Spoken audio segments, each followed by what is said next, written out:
With gratitude, the CLPNA acknowledges the traditional territories where we work and learn. The CLPNA regulates the practice of practical nursing on Treaty 6, 7, 8 territories, the unceded territories, and the Métis homelands. We respect the histories, languages, and cultures of First Nations, Métis, Inuit, and all First Peoples of what is now known as Canada, whose presence continues to enrich our community and whose ancestors have taken care of the land for centuries. Welcome to the College of Licensed Practical Nurses of Alberta video on a licensed practical nurse's duty to report. As a healthcare provider, an LPN has a legal duty to report certain kinds of information. The Standards of Practice and the Code of Ethics for Licensed Practical Nurses in Canada outline an LPN's duty to report information to promote patient safety. The contents of this presentation are in alignment with the CLPNA Duty to Report interpretive document and provide an overview of the types of information LPNs must report. This includes breaches of health information, communicable and notifiable diseases, information about immunizations, abuse, deaths, gunshots and stab wounds, incapability of others, fitness to practice, and finally, reporting for any other reasons. It is important to note this presentation is not a substitute for legal advice. Please refer to employer requirements and any applicable legislation when encountering situations outlined in this presentation. Let's begin with reporting on breaches of health information. LPNs are considered affiliates under the Health Professions Act and are required to report a breach of health information to the appropriate custodian as soon as reasonably possible after becoming aware of the breach. LPNs have a duty to report any loss of, any unauthorized access to, or disclosure of individually identifying health information.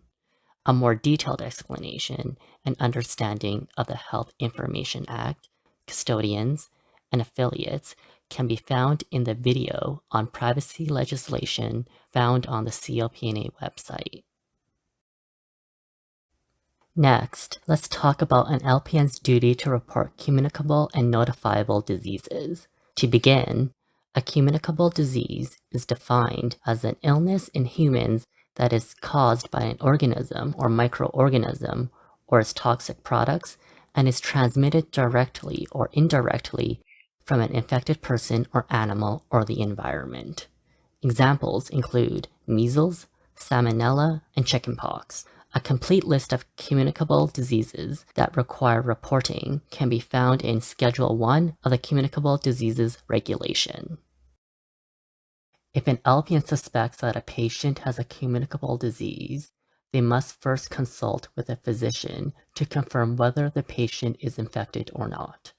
According to the Public Health Act, healthcare providers must report to the Medical Officer of Health under the following situations: awareness of a communicable disease infection, or a reasonable suspicion of a health condition dangerous to public health. A notifiable disease is defined under the Occupational Health and Safety Act as a disease or a state of ill health designated by a Director of Medical Services is also reportable to the Director of Medical Services. Examples include asbestos, elevated blood lead level, and noise-induced hearing loss. Now, let's discuss an LPN's duty to report information about immunizations. The reporting obligations for LPNs are outlined in the Immunization Regulation and includes reporting the following to the Chief Medical Officer: assessments and recommendation of immunization, the provision or refusal of the immunization, and any past immunization that has not been reported if a written record has been provided for verification. For healthcare practitioners who become aware of an adverse event following an immunization, or AFI, the reporting structure is a little bit different.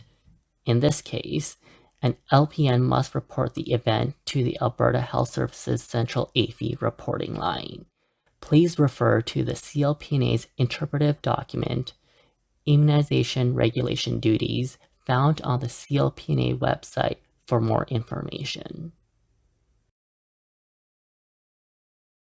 The next topic we will look at is an LPN's duty to report abuse towards adults. A reportable incident is defined as an unexpected or normally avoidable outcome that negatively affects a patient's health or quality of life while receiving health care. The Protection for Persons in Care Act requires the reporting of abuse of adult patients who receive publicly funded care or support services. The Protection for Persons in Care Act states that a patient receiving care is considered abused if a service provider's action or lack of action causes serious bodily harm, causes serious emotional harm, relates to the administration, withholding, or prescribing of medications for inappropriate use leading to serious harm, subjects an individual to sexual contact, activity, or behavior, involves misuse of money or other valuable possessions, or results in failing to provide adequate nutrition, adequate medical attention, or other necessities of life without a valid consent. Now that you understand what is considered abuse towards adults, let's take a look at what is not considered abuse. An LPN's action or lack of action is not considered abuse if they are following professional standards or practices, if the care provided was reasonably necessary given the situation, if it was associated with the patient's refusal of care, if decisions were made by the patient or another person on behalf of the patient, including those made by a review panel or person described in the Mental Health Act, or if actions were taken under the Emergency Medical Aid Act. Under the Protection for Persons in Care Act, anyone who suspects abuse of an adult patient in a healthcare facility must make a report to the appropriate authority. Depending on the persons involved, a report to the appropriate authority could be to any or all of the following: the Protection for Persons in Care Information and Reporting Line, the police, if the patient is in immediate danger or if the abuse involves criminal activity, the mental health patient advocate, if the patient is detained under the Mental Health Act or is under a community treatment order, or the professional regulatory body, if the abuse involves a healthcare professional. An LPN who suspects abuse should follow employer requirements for reporting. They may find it helpful to discuss their concerns with the healthcare team, manager, or the professional practice team at the CLPNA. LPNs also have the duty to report any abuse towards a child. While providing nursing care, an LPN may become aware of situations that needs intervention. The Child, Youth, and Family Enhancement Act requires that any person who has reasonable and probable grounds to believe that a child is in need of intervention shall report the matter to a director or a police officer. If a child is suspected to be in danger from abuse, neglect, emotional injury, or abandonment, the situation must be reported to the local Child and Family Services office. If a child is in immediate danger, a report must be made to the police. As a regulated healthcare professional, LPNs have a responsibility to protect the public. Under the Health Professions Act, an LPN is expected to self-report or report another healthcare provider's conduct to the appropriate regulatory organization. This may be related to findings of unprofessional conduct from any regulated body within or outside of Alberta, findings of professional negligence, charges or convictions of an offense under the Criminal Code, and any regulated healthcare provider's conduct related to sexual abuse, sexual misconduct, and female genital mutilation. Now let's move on to the topic of an LPN's duty to report deaths. The Fatality Inquiries Act, FIA, requires anyone who has knowledge or reason to believe that someone has died under situations outlined in the FIA to make a report to the medical examiner or investigator. An LPN may encounter some of these situations as part of providing care. Therefore, it is important that LPNs know when and to whom a death must be reported. Some examples under Section 10 of the FIA might include deaths that occur unexplainedly or unexpectedly when the deceased was in apparent good health, occur as a result of violence, an accident, or suicide, occurred during or following pregnancy that might be related to pregnancy, may have occurred as a result of improper or negligent treatment by any person, occurred during or within 10 days of an operative procedure, occur in relation to anesthesia, or occur as a result of poisoning. A comprehensive list can be found in Section 10 of the FIA. Now let's talk about reporting gunshots and stab wounds. Under the Gunshot and Stab Wound Mandatory Disclosure Act, a healthcare facility is required to disclose information related to gunshot or stab wounds to the local police. For example, this reporting obligation could occur in a hospital, an urgent care center, or a physician's clinic. Typically, the most responsible person makes this report to the local police. Moving to a different topic, what if an LPN had concerns about someone's ability to drive safely? Are they obligated to report this? If an LPN is aware of a medical history or condition that may impair an individual's ability to drive, they are encouraged to discuss with their healthcare team whether a report should be made. Reporting the incapability of others to drive is optional. The Traffic Safety Act protects healthcare providers from legal liability if they disclose relevant medical information about a patient's ability to operate a vehicle safely.